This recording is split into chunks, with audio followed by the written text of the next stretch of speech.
Hi everyone, I Shrujit welcome you all on Econometrics Day channel. आज हम लोग सीखने वाले हैं क्लास 7 का मैथमेटिक्स। तो चलिए बिना वक्त गवाए शुरू करते हैं आज का class. This could be us. So back to what I was saying. Could be us. तो आज क्लास 7 स्टूडेंट्स हम लोग एक तो नया चैप्टर शुरू करने वाले हैं, चैप्टर 16 डेटा हैंडलिंग। और आज है इसका पहला पार्ट, इंट्रोडक्शन पार्ट 1। तो अच्छा से ये चैप्टर समझना। Sums are very very easy, मगर ये चैप्टर अभी मैं शुरू करने वाला हूं, मैं स्टार्टिंग से नहीं शुरू करूंगा। क्योंकि स्टार्टिंग में डेटा हैंडलिंग नाम है, तो डेटा का मतलब क्या है, कितना प्रकार का होता है, ये सब मैं नहीं सिखाऊंगा। ऑलरेडी मैंने ये सब क्लास 6 का वीडियो में सिखा दिया हूं, तुम लोग वहां से देख सकते हो क्लास 6 का डेटा हैंडलिंग चैप्टर। तो वहां से तुम लोग को मिल जाएगा कि डेटा क्या है, डेटा हैंडलिंग क्या है। ठीक है, अभी मैं शुरू करने वाला हूं डायरेक्ट रेंज से। तो रेंज क्या है? Range it is the difference between the highest and the lowest value. Range क्या है? ये डिफरेंस बिटवीन, ठीक है, क्या हाईएस्ट और लोएस्ट वैल्यू। तो उसका फॉर्मूला क्या होता है? Range equal to highest value minus lowest value. Difference कैसे निकालता है? सब्ट्रैक्ट करके, बड़ा से छोटा माइनस करेंगे बड़ा से, तो बिग माइनस स्मॉल, सो highest value minus lowest value. तो ये है फॉर्मूला। तो ये फॉर्मूला अच्छा से याद करना, ठीक है। This is the formula to find out what? To find out range. ठीक है, अभी एक तो क्वेश्चन लेते हैं, तब ये जो फॉर्मूला है ये और भी क्लियर हो जाएगा। ठीक है, तो क्या है? The marks obtained by 10 students. तो 10 तो स्टूडेंट है, तो 10 तो स्टूडेंट्स, द मार्क्स, उन लोगों को मार्क्स मिला है। ठीक है, क्या ना 34, 64, 32, 56, 78, 90, 21, 36, 74 and 53। Okay, find the range of these values. तुमको रेंज निकालने के लिए बोल रहा है। ये सम क्लास 6 में भी है, क्लास 7 में भी है, 8, 9, 10, इवन 11, 12 में भी है। ठीक है, तो कैसे करेंगे अच्छा से समझ लो। ठीक है, वेरी वेरी इजी। अभी हम लोग लिखेंगे आंसर। ठीक है, तो ये जो डेटा दिया हुआ है 34, 64, यही है डेटा। तो इसको पहले हम लोग अरेंज करेंगे। तो क्या लिखेंगे? Arranging in ascending order. Ascending order का मतलब छोटा से बड़ा। ठीक है, from small to big we will arrange. ठीक है, तो अभी देखो पहला क्या है? पहला है इधर में 34, 32 उससे भी छोटा है, 21 उससे भी छोटा है, तो पहला आएगा व्हाट? 21। तो मैं लिखूंगा यहां पे 21। ठीक है, 21 हो गया, इसलिए मैंने एक तो टिक मार्क दे दिया। आफ्टर 21 कौन सा है? देखो 32 है, तो इसको मैं लिखूंगा, टिक मार्क दूंगा पहले, उसके बाद लिखूंगा। ठीक है, तो मैं 36 क्यों लिख दिया? 32। ठीक है, उसके बाद क्या है? 34, तो मैं लिखूंगा 34। ठीक है, उसके बाद क्या है? 36, तो 36 लिखूंगा। ठीक है, उसके बाद 36 के बाद उससे बड़ा कौन सा है? देखो अच्छा से, 56। ठीक है, उससे पहले 53 भी है, तो पहले 53 लिखेंगे, 53। उसके बाद 56 है, 56। उसके बाद क्या है? देखो 64 है। ठीक है, तो मैं देख सकता हूं 64 ही आ रहा है, तो 64। उसके बाद 64 में टिक मार्क दे दूंगा। उसके बाद 64 के बाद क्या आ रहा है? इधर में 78 है, 74 है, तो 74 लिखूंगा। ठीक है, उसके बाद आएगा 78 आएगा, 78 लिख दिया। उसके बाद क्या है पड़ा है? 90 पड़ा है। ठीक है, तो उसके बाद मैं लिखूंगा 90। तो देखो 1, 2, 3, 4, 5, 6, 7, 8, 9, 10, तो सब नंबर्स मैंने ले लिया है। तो इसलिए तुम लोग जब नंबर्स लोगे तो टिक मार्क करते जाना। ठीक है, टिक मार्क करने से क्या होगा? तुम एक भी नंबर नहीं छूटेगा। तो ये है टिप्स। ठीक है, जो भी नंबर ले रहे हो एक तो टिक मार्क दे दो। ठीक है, मगर अपना टेक्स्ट बुक में मत देना, तो वो डर्टी हो जाएगा। ठीक है, तो इसलिए ये जो नंबर्स है ये कॉपी में लिखो। ठीक है, उसके बाद आंसर शुरू करो। पूरा सम लिखने का जरूरत नहीं है, ये जो नंबर्स है इसको लिख लो। ठीक है, उसके बाद जब सम्स करना शुरू करोगे अरेंजिंग इन असेंडिंग ऑर्डर, तो एक एक करके टिक मार्क दो और लिखो। तो हो गया अरेंजिंग असेंडिंग ऑर्डर। तो अभी यहां से हमको हाईएस्ट और लोएस्ट निकालना है। तो हाईएस्ट और लोएस्ट अच्छा से देखो, ये है लोएस्ट और ये है हाईएस्ट मार्क्स। तो मैं लिख सकता हूं इधर में लोएस्ट मार्क्स क्या है 21, हाईएस्ट मार्क्स क्या है 90। ठीक है, तो अभी हम निकालेंगे रेंज। सो देयरफॉर लिखेंगे रेंज इज इक्वल टू, ठीक है, फॉर्मूला लिखेंगे highest value minus lowest value. ठीक है, तो ये क्या है 90 माइनस 21। तो इसको सब्ट्रैक्ट करेंगे तो 90 और 21 सब्ट्रैक्ट करने से कितना होगा, ये कटेगा, ये 8 हो जाएगा 10, 10 माइनस 1 9, 8 माइनस 2 6, तो आ गया 69 और ये आ गया हम लोगों का आंसर। तो ये हो गया रेंज। तो हम लोगों ने रेंज तो सीख लिया है, अभी हम लोग सीखेंगे क्या, मेजर्स ऑफ सेंट्रल टेंडेंसी।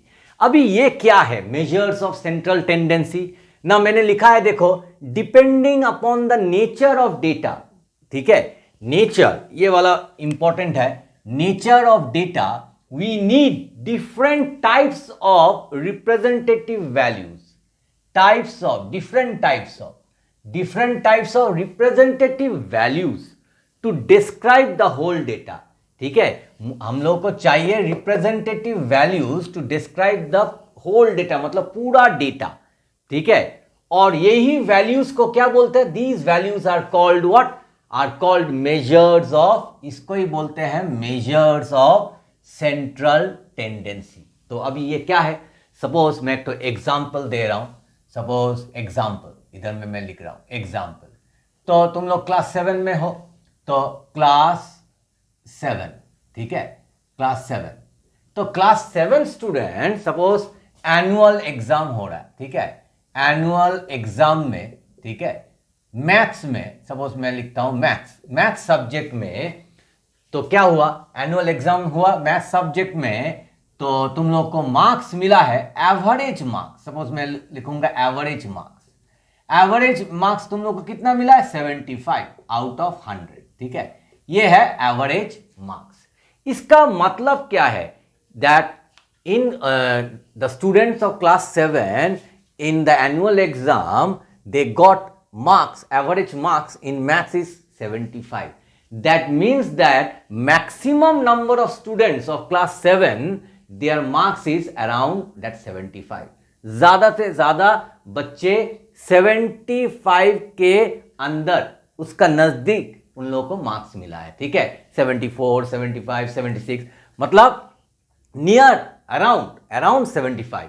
तो क्या हुआ, ये एवरेज जो मार्क्स है, हम लोग क्या सीख रहे हैं, the nature of data will tell us. Okay, so that's why we need different types of representative values.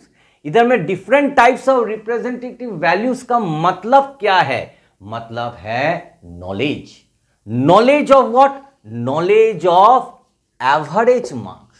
ठीक है, knowledge of average marks is telling us, knowledge किसका नॉलेज ना, एवरेज मार्क्स का नॉलेज। ठीक है, knowledge of average marks is telling us the overall performance of the class. ठीक है, तो जब हम लोग कर रहे हैं कि एवरेज मार्क्स 75 है पूरा क्लास का, इसका मतलब क्या है, maximum number of students are getting 75, around 75। okay, so that is only, this average marks is only what, it is the representative value। okay, average marks से हमको पता चल जा रहा है, क्या पता चल जा रहा है ना, to describe the whole data. See we need different types of representative values.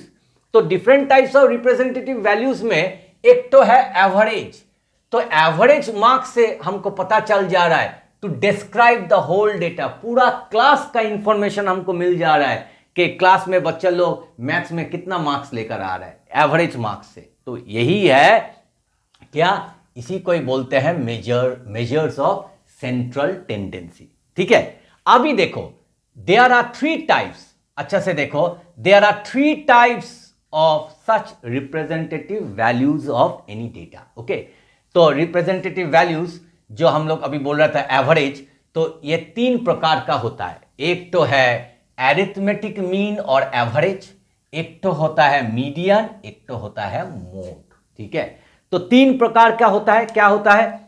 Arithmetic mean और हम लोग बोलते हैं एवरेज, ठीक है, और एक तो होता है मीडियन और एक तो होता है मोड। ठीक है, अभी ये सब भी अगर तुम लोग को कंफ्यूज, अगर तुम लोग ये सब मैंने जो बोला है, अगर तुमको ये सब समझ में नहीं आ रहा है, सिंपली तुम लोग समझो कि मेजर्स ऑफ सेंट्रल टेंडेंसी में हमको क्या पढ़ना है।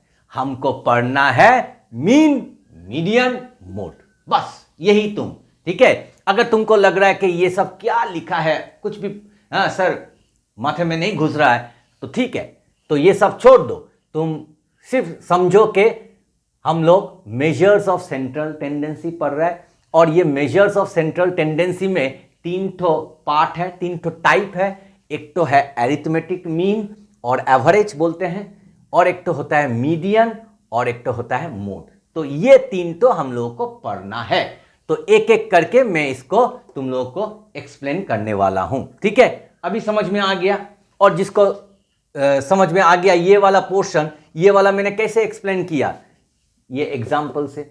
अगर ये एग्जाम्पल तुमको समझ में आ गया, मतलब एवरेज मार्क्स है एक तो रिप्रेजेंटेटिव वैल्यू। ठीक है, तो वही एवरेज मार्क्स से हमको पता चल जा रहा है क्या, पूरा क्लास का परफॉर्मेंस, कौन सा सब्जेक्ट में परफॉर्मेंस, ना मैथ्स में वो लोग कैसा किया है। ठीक है, तो इसी को ही बोलते हैं क्या, रिप्रेजेंटेटिव वैल्यू। इधर में different types of representative value है, उसमें से एक तो है एवरेज मार्क्स। ठीक है, तो एवरेज मार्क्स से हमको पता चल जा रहा है पूरा क्लास का, ठीक है, परफॉर्मेंस। ठीक है, तो अगर ये समझ में आया, it is well good and fine, and ये अगर नहीं समझ में आया तो सिंपली समझो कि सेंट्रल टेंडेंसी हम लोग को पढ़ना है। इसके अंदर तीन तो टाइप होता है, एक तो है मीन, एक तो है मीडियन, एक तो है मोड। ठीक है, अभी क्लास 7 स्टूडेंट्स हम लोग सीखेंगे, पहला वाला क्या है, एरिथमेटिक मीन। तो एरिथमेटिक मीन, जिसको हम लोग सिर्फ बोलते हैं मीन भी, ठीक है, और simply mean is the most commonly used measure of central tendency. तो हम लोग मेजर्स ऑफ सेंट्रल टेंडेंसी पढ़ रहे हैं, तो उसमें से एक तो मेजर क्या है, एरिथमेटिक मीन, और ये सबसे ज्यादा मोस्ट कॉमनली यूज्ड मेजर। ठीक है, तो ये क्या है, इट इज डिफाइंड, देखो इसका डेफिनेशन क्या है, it is defined as what, the sum of all the observations, okay, divided by the total number of observations. ठीक है, तो उसको, ये जो डेफिनेशन है उसको हम लोग कैसे लिखते हैं, mean equal to sum of all observations divided by total number of observations. ठीक है, इसको हम लोग ऐसा करके फॉर्मूला का स्ट्रक्चर में ऐसा करके हम लोग लिखेंगे। ठीक है, तुम लोग भी ये फॉर्मूला को लिख लो। ठीक है, सो मीन का मतलब क्या है, क्या है फॉर्मूला, सम ऑफ, सम मतलब addition, addition of all observations divided by total number of observations. ठीक है, जब तुम लोग क्लास 9 में जाओगे, 10 में जाओगे, तो तब ये फॉर्मूला दूसरा हो जाएगा। ठीक है, तब हम लोग लिखेंगे मीन, ठीक है, X bar equal to summation, और सिग्मा बोलते हैं, ठीक है, सिग्मा एक्स बाय एन। ठीक है, ऐसा हो जाएगा। मगर ये वाला अभी तुम लोग को जरूरत नहीं है। अभी तुम लोग क्या सीखोगे, यही फॉर्मूला हम लोग लिख रहे हैं उस तरह से। ठीक है, एक तो डिफरेंट वे में, मगर अभी तुम लोग सीखो कैसे, mean equal to sum of all observations divided by total number of observations. ये वाला अभी मत लिखना। ठीक है, ये जब तुम लोग क्लास 9-10 में जाओगे तब तुम लोग ये लिखना, अभी मत लिखना। ठीक है, अभी तुम लोग क्लास 7 में हो तो ये फॉर्मूला लिखो। ठीक है, टीचर जब चेक करेगा यही फॉर्मूला लिखना, वो वाला मत लिखना। ये वाला फॉर्मूला कब यूज करना है, जब तुम लोग क्लास 9 और 10 में जाओगे। ठीक है, तो अभी simple formula, mean equal to sum of all observations divided by total number of observations. Here total number of observations we are taking it as small n, capital N भी कोई कोई लिखता है, और सम ऑफ ऑल ऑब्जर्वेशंस मतलब इधर में sigma x, x मतलब ऑब्जर्वेशन, और हम लोग लिखते हैं एक्स आई भी, कोई कोई एक्स आई भी लिखता है, कुछ कुछ बुक में एक्स आई भी लिखा है, हाँ, sigma X I by N. तो ऐसा है, मगर तुम लोग ये फॉर्मूला यूज करोगे। Now students, if anyone is new in this channel, if you like this video, if you like your channel, then I would like to request all my students to please give a like, share this video more and more with your friends, classmates as well as relatives, and don't forget to subscribe your channel, because when you subscribe it really motivates me to make more such interesting videos for you all. And also don't forget to press the all notification bell, ting ting, so that whenever I upload such videos you are going to get the notifications first. और students video को अंत तक देखना, ठीक है? बहुत small many small tips I am giving you, so try to watch the video till the end. अभी तुम लोग सोच रहे हो कि सर आपने चैप्टर 16 शुरू कर दिया है, उधर में चैप्टर 14 भी शुरू कर दिया है। हाँ, दोनों चैप्टर ही शुरू कर दिया है क्योंकि तुम लोग का exam it is coming, it is approaching, okay, so it is coming near, means not few days only left, so that's why I have to finish the syllabus, so that's why I started both the chapters, okay, side by side we will do. And why I started this one, because when I am doing construction chapter it is taking, to edit that construction part it is taking too much time, ठीक है, क्योंकि double videos बनाना पड़ रहा है, इधर में भी सिखाना पड़ रहा है और फिर हमको खुद से करना पड़ रहा है, ठीक है, ताकि तुम लोग अच्छा से समझो, ठीक है। तो उसका भी वीडियो, चैप्टर 14 का भी वीडियो मैं दूंगा और इसका भी मैं देता जाऊंगा, तो दोनों चैप्टर तुम लोग एक साथ पढ़ना शुरू कर दो, ठीक है। तो चलो स्टूडेंट्स, अभी हम लोग शुरू करते हैं 16.1, ठीक है। पहला सम क्या बोल रहा है? The weights of some people of a colony. Colony है, उस कॉलोनी में आदमी लोग है, उन लोग का वेट बोल रहा है, ठीक है, सम पीपल, ठीक है। तो एक ठो आदमी का वेट है 45 kg, एक ठो आदमी का है 25 kg, 82 kg, ठीक है, ऐसा करके वेट बोल दिया। कितना ठो आदमी? तो 1 2 3 4 5 6 7 8 9 10, दैट मीन्स 10 पीपल आती है, ठीक है। तो क्या बोला है? Find the range. देखो, रेंज निकालने के लिए बोल रहा है, एंड एरिथमेटिक मीन। तो दो ठो चीज तुम लोग को इधर में निकालना पड़ेगा, ठीक है। तो हम लोग कैसे करेंगे? पहले हम लोग लिखेंगे आंसर, ठीक है। तो मैंने तुम लोग को सिखाया था कि रेंज पहले अरेंज करो, उसके बाद हाईएस्ट और लोएस्ट वैल्यू निकालो। तो अरेंज नहीं करके भी हम लोग हाईएस्ट और लोएस्ट वैल्यू निकाल सकते हैं। तो क्या है इधर में? हाईएस्ट, देखो अच्छे से, हाईएस्ट और लोएस्ट। पहले लोएस्ट निकाल लेते हैं। इधर में 25 है और उससे छोटा है, यस, 21 kg। तो लोएस्ट वेट, ठीक है। लोएस्ट वेट क्या है? वेट कितना है? 21 kg, ठीक है। ये हो गया लोएस्ट वेट। और हाईएस्ट, अभी हाईएस्ट, ठीक है, हाईएस्ट वेट मतलब हाईएस्ट वैल्यू, ठीक है। तो हाईएस्ट क्या है? इधर में अच्छे से देखो, 80, उससे ऊपर है 82, तो हाईएस्ट है, देखो 82, तो 82 kg, ठीक है, हो गया। अभी हम लोग फॉर्मूला लिखेंगे, देयरफॉर रेंज।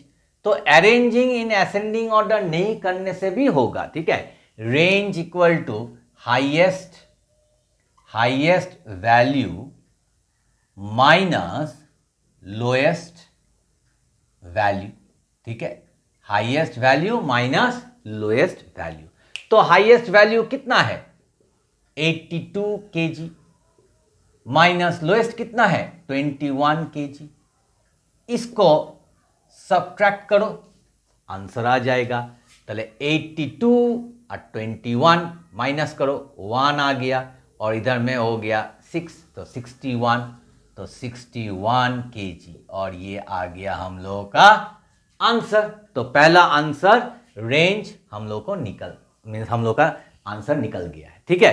तो हिंदी थोड़ा वीक है, फिर भी ट्राई कर रहा हूं। पहले से तो थोड़ा अच्छा हुआ हूं या और खराब हो गया हूं, तो तुम लोग थोड़ा कमेंट्स में जाके कमेंट करो, मेरा हिंदी थोड़ा ठीक हुआ है ना, और मुझे और अच्छा करना पड़ेगा, ठीक है। मैं ट्राई कर रहा हूं हिंदी में बोलने के लिए। ठीक है। उसके बाद सेकेंड पार्ट मैं इधर करूंगा। हमको क्या निकालने के लिए बोला है? रेंज तो हो गया, अभी एरिथमेटिक मीन, तो मैं लिखूंगा सेकेंड पार्ट में एरिथमेटिक, ठीक है, मीन। तो ये सम तुम मीन में इधर लिखता हूं, ठीक है। ये सम हम लोग 2 टाइप्स में कर सकते हैं, ठीक है। पहले क्या क्या निकालना है वो निकाल लेंगे और उसके बाद वैल्यू पुट करके आंसर निकालेंगे, नहीं तो डायरेक्टली कर सकते हैं। तो अरिथमेटिक मीन मैं तुम लोग को डायरेक्टली सिखा रहा हूं, तो क्या लिखूंगा? सम ऑफ ऑल ऑब्जर्वेशंस, ठीक है, divided by total number of observation, ठीक है। Sum of all observations divided by total number of observation, ठीक है। तो अभी देखो कितना ठो ऑब्जर्वेशन है? 1 2 3 4 5 6 7 8 9 10, तो 10 है तो 10 लिखेंगे, ठीक है। और sum means what is the meaning of sum मतलब एडिशन, ठीक है, ऐड करना है। तो पहला वाला क्या है? 45, तो हम लोग लिखेंगे 45 प्लस। नेक्स्ट क्या है? 25, ठीक है, प्लस। नेक्स्ट क्या है? 82 प्लस। नेक्स्ट क्या है? 35 प्लस। नेक्स्ट क्या है? 55 प्लस। नेक्स्ट क्या है? 60 प्लस। उसके बाद क्या है? 32 प्लस 37, ठीक है, 37। उसके बाद 80 प्लस 21, तो हो गया, सब फिट हो गया, ठीक है। तो देखो 10 तो फिट हुआ है या नहीं? 1 2 3 4 5 6 7 8 9 10, ठीक है। अभी इसको हम लोग क्या करेंगे? ऐड करेंगे। नीचे में 10 रहेगा, तो चलो ऐड करते हैं। कैसे ऐड करोगे? ठीक है, तो जब एडिशन कर रहे हो ना, तुम लोग रफ करो। मेरा means I will suggest every student to do the rough, ठीक है। ये सम मेन है एडिशन और डिवीजन। तो अगर तुमको एडिशन अच्छा से आता है, डिवाइड अगर अच्छा से आता है, तो ये सम तुम्हारे लिए एकदम चुटकी में हो जाएगा, ठीक है। Very very easy. तो हम लोग ऐड करेंगे, तो 45 और क्या है? 25, ये दोनों ऐड करने से कितना हो रहा है? 10, 1 कैरी, 4 5 6 7 70 आ गया। उसके बाद देखो ये दोनों हो गया। अभी क्या है? 82, इसको ऐड करेंगे तो कितना हो गया? 2 और 7 और 8 15, तो ये भी हो गया। उसके बाद 35 को ऐड करेंगे तो 5 6 7 और 5 और 3 8, 187, तो ये भी ले लिया। उसके बाद 55 है, तो 55 ऐड करेंगे तो क्या हो गया? 7 5 12, 1 कैरी, 8 5 13 प्लस 1 14, 1 कैरी, 2 4 2, तो इतना तक हम लोग का हो गया है, ठीक है।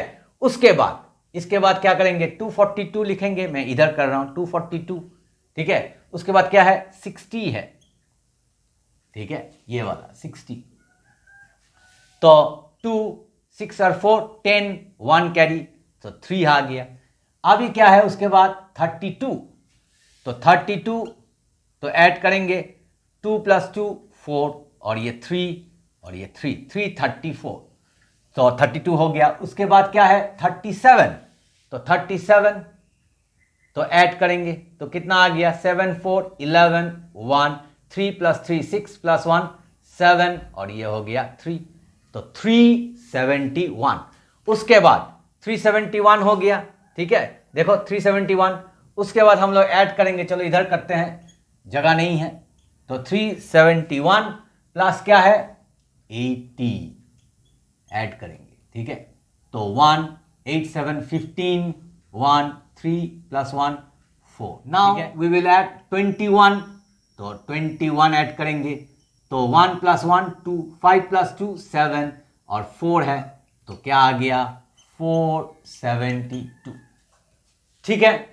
अभी देखो 472 जैसे आ गया, डिवाइडेड बाय 10 है, तो हम लोगों ने डेसिमल चैप्टर किया है ना।